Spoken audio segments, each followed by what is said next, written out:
หน้า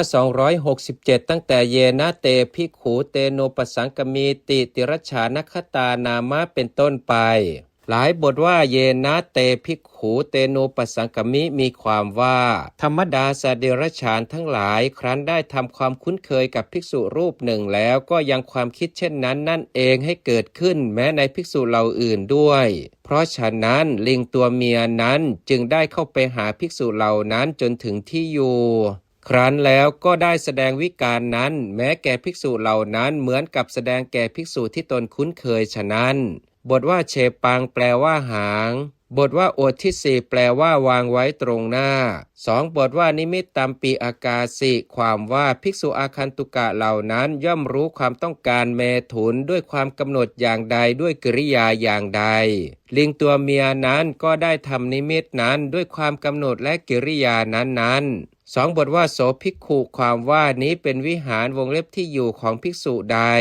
วงเล็บภิกษุนั้นย่อมเสพเมถุนธรรมในลิงตัวเมียนี้ไม่ต้องสงสัยเลย2บทว่าเอกัมมันตังนิลียิงสุความว่าภิกษุอาคันตุกะเหล่านั้นได้แอบซ่อนอยู่ณโอกาสแห่งหนึ่ง2บทว่าสัจจังอาวุโสความว่าภิกษุรูปนั้นเพราะถูกพวกภิกษุอาคันตุกะเห็นกรรมที่เธอทำนั้นอย่างประจักษ์ตาทักท้วงขึ้นเหมือนจับโจรได้พร้อมกับของกลางฉะนั้นเมื่อไม่สามารถจะพูดคำเป็นต้นว่าผมทำกรรมชั่วอะไรหรือ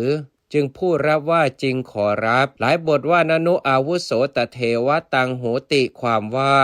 คุณแม้ในเพราะสัตว์ดิรัจฉานตัวเมียสิกขาบทนั้นย่อมเป็นเหมือนในหญิงมนุษย์ไม่ใช่หรือ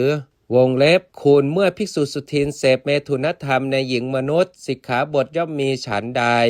เมื่อคุณเสพเมถุนธรรมแม้ในสัตว์ดิรัจฉานตัวเมียสิกขาบทนั้นก็ย่อมเป็นเหมือนกันฉันนั้นไม่ใช่หรือจริงอยู่การมองดูก็ดีจับต้องก็ดีรูปคลำก็ดีแต่ต้องก็ดีกระทบก็ดีแม้ซึ่งหญิงมนุษย์เป็นความชั่วหยาบทั้งนั้นกิริยามีการมองดูเป็นต้นนั้นทั้งหมดแม้ซึ่งสัตว์ดิรัจฉานตัวเมียเป็นความชั่วหยาบเหมือนกันในหญิงมนุษย์และสัตว์เดรัจฉานตัวเมียนี้จะมีความแปลกกันอะไรท่านได้อ้างเลสในฐานะไม่ใช่เลสแลหลายบทว่าอันตมโสติรัจฉานคตายปิปาราชิโกโหติอสังวาโสความว่าพระผู้มีพระภาคเจ้าได้ทรงทำสิกขาบทให้มั่นขึ้นอีกว่าภิกษุเสพเมถุนธรรมแม้ในสัตว์เดรัจฉานตัวเมียก็เป็นปาราชิกเหมือนกันจริงอยู่สิกขาบทมีสองอย่างคือโลกวัชชะวงเล็บมีโทษทางโลกหนึ่งปณตติวัชชะวงเล็บมีโทษทางพระบัญญัติหนึ่ง